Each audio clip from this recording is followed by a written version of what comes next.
Après un neurologue, c'est une avocate qui va s'asseoir dans le siège de député de la première circonscription de l'Isère. Camille Galliard-Minier remplace Olivier Véran, nouveau ministre des Solidarités et de la Santé. Parce que les habitants du Sud Isère ne sont pas les champions du tri, cette collectivité s'engage pour reconstruire un centre de tri plus moderne qui permettra de trier plus de 14 tonnes de déchets à l'heure. Et puis découvrir de nouvelles activités, élargir son réseau et pourquoi pas faire une bonne action. Une douzaine d'associations grenobloises sont parties à la pêche aux étudiants lors d'un escape game. Bonsoir à tous, bienvenue dans ce JT du mardi 18 février 2020. Toutes les heures à partir de 18h, l'essentiel de l'actualité du Grand Grenoble en moins de 10 minutes. Il n'y a plus de patients anglais au CHU Grenoble-Alpes, enfin plus aucun porteur du Covid-19. Le ministre de la Santé Olivier Véran l'a annoncé en conférence de presse ce matin. Et il y a 10 jours, il avait rendu visite aux porteurs de coronavirus avec sa prédécesseur Agnès Buzyn. Sur les 12 personnes hospitalisées initialement en France, il en reste donc 4. 3 à Lyon et une à Saint-Étienne. Ça valse sur la première circonscription de l'Isère. Il y a quelques années, Olivier Véran, suppléant de Geneviève Fioraso, était devenu député lorsque celle-ci était devenue ministre. C'est au tour de Camille Galliard-Minier de prendre la place de député, du député devenu ministre des Solidarités et de la Santé. Cette avocate de 44 ans est mère de famille. Elle parcourt et connaît déjà le territoire puisqu'elle a arrêté de plaider en 2017 pour s'y consacrer. Elle espère aussi se pencher sur de nouveaux dossiers.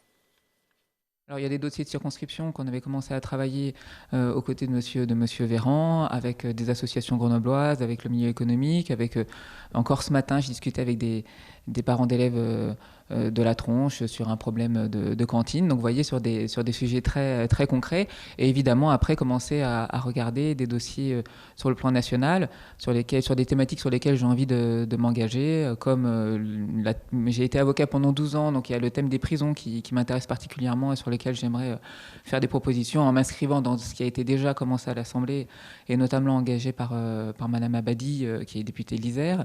Et puis d'autres thématiques sur la loi bioéthique, puisque j'ai moi-même fait une thèse sur l'adoption, donc le sujet de la PMA m'intéresse fortement, et donc voilà, j'aimerais aussi faire des propositions, ou en tout cas m'inscrire dans ce qui va être voté.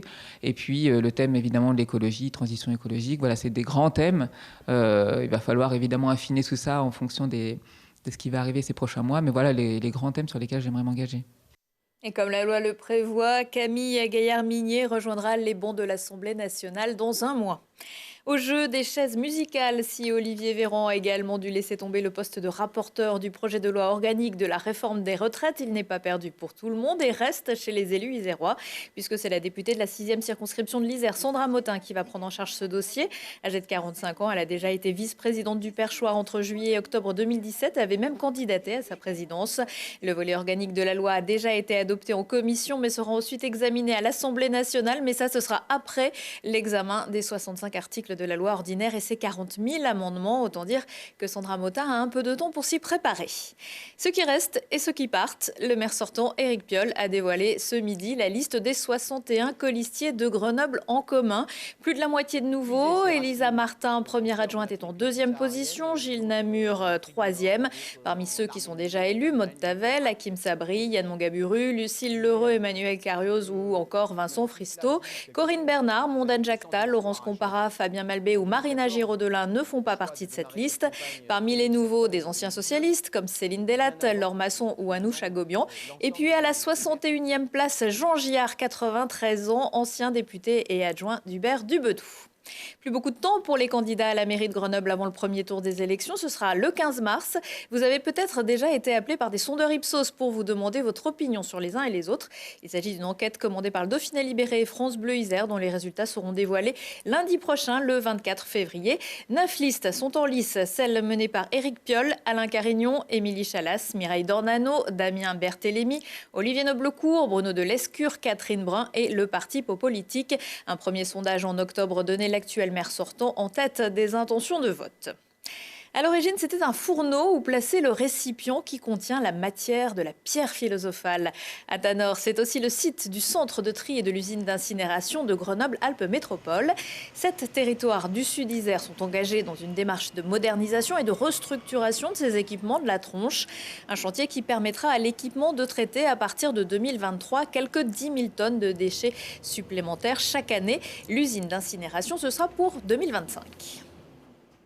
Tous les changements qui ont lieu actuellement sur les consignes de tri, sur l'évolution de chaque collectivité et qui ont fait que nous avons cherché à bâtir un nouveau centre de tri qui soit une copropriété de toutes les collectivités environnantes et qui permette à toutes d'avoir l'assurance que cette problématique est essentielle maintenant en matière de déchets puisse être traitée de manière sécurisée. Alors par rapport à l'ancien, c'est d'abord, je dirais, des conditions de travail pour les gens qui y travaillent qui vont être sans commune mesure améliorées, des conditions de logistique aussi, puisque on sait qu'on a eu beaucoup d'incendies en France sur des centres de tri, donc il y avait un gros problème de précaution avec des matériaux qui sont extrêmement inflammables. Et puis il y a une régulation, je dirais, de toutes les collectivités qui, au travers de cette coopération, sont en train, plus globalement d'ailleurs, y compris sur les sorties de ce centre de tri, les reventes de matériaux et tout, sont en train d'approfondir les coopérations entre elles. Voilà. Mais le plus gros chantier, c'est sans doute d'éduquer les métropolitains. Un tiers de ce que l'on trouve dans la poubelle grise devrait être dans la poubelle verte. Et plus de 40% de ce qui est dans la poubelle verte devrait être dans la poubelle grise. Permettre aux jeunes des quartiers d'accéder au savoir, à la culture via des encadrements, notamment à domicile, assurés par des étudiants, c'est la mission de l'association de la Fondation étudiante pour la ville. Il y a quelques jours, la FEV s'est associée à une dizaine d'autres structures pour faire découvrir l'engagement associatif au travers d'un escape game, direction le bâtiment Transfo à Grenoble avec Lilian Veillé. Pilule rouge ou pilule bleue, eux aussi sont confrontés à des choix difficiles. Au Transfo à Grenoble, c'est une centaine de jeunes qui se prend au jeu et entre dans la matrice pour tenter de construire une meilleure société avant la fin du compte à rebours. L'idée, c'est de pouvoir rentrer dans un univers qui évoque la question de la société qui va pas forcément bien et comment du coup agir pour améliorer les choses. Et du coup, c'est un parallèle avec les actions possibles avec les associations, une société, essayer d'œuvrer pour une société plus solidaire, plus démocratique, plus citoyenne et du coup qui va, par le biais d'un engagement auprès d'Asso, on peut agir concrètement. Et donc on a pris l'univers Matrix pour un petit peu incarner ça. Incarner l'engagement mais aussi chambouler le capitalisme avec 7 salles d'énigmes et une seule mission, trouver des indices. Extraits de films, QR codes, objets ou mots cachés, ils ont parfois du mal. On a les lettres mais on n'arrive pas à trouver de mots pour l'instant. Mais les jeux ont surtout pour ambition de montrer les dysfonctionnements du système et de présenter différents moyens de s'engager pour faire bouger les choses. Car au total, 11 associations participent à l'événement, parmi lesquelles la FEV, le Don du Sang ou encore Cap Beria. C'est une association d'accompagnement de jeunes, donc de projets de jeunes. On accompagne les jeunes pour réaliser un peu leurs projets, leurs idées, leurs envies. On travaille pour une association qui s'appelle l'AAMI à Échirol et qui a pour objectif de permettre aux jeunes de partir sur des projets de citoyenneté d'engagement à l'étranger. Et grâce à ça, en fait, les jeunes reprennent confiance en eux, acquièrent de nouvelles compétences. Si le jeu plaît, c'est aussi un bon moyen pour les participants d'apprendre sur les associations grenobloises. J'ai trouvé ça très divertissant, c'était super sympa, ça a permis de voir plusieurs associations et on était assez pris par le jeu. Et une fois sorti de la matrice, le jeu n'est pas fini.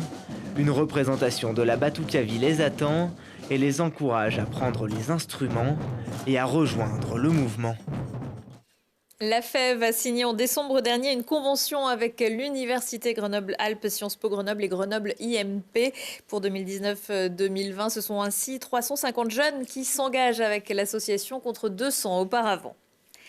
Ce n'est pas la taille qui compte, seulement 2 pointures de chaussons d'escalade, du 30 au 40 et du 40 au 49 pour permettre au plus grand nombre de se mettre à la grimpe. C'est ce qu'a imaginé et conçu un prof d'EPS originaire du Pays Voironnais. Il a présenté ses chaussons à Lina Badreddine. Grimper sans chaussures adaptées, c'est comme skier sans ski ou jouer au foot avec une canette. C'est parti de ce constat-là que Vincent Gattaz invente le Vario, un système qui permet de régler les chaussons d'escalade.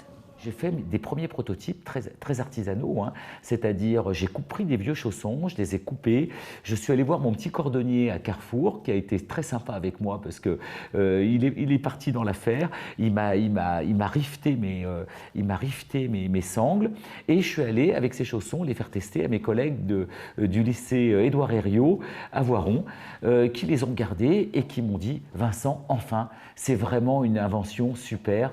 Dans le milieu scolaire, le stock de chaussons d'escalade est ingérable. Trop de taille, de volume et de mise en place le temps que les élèves trouvent chaussures à leurs pieds.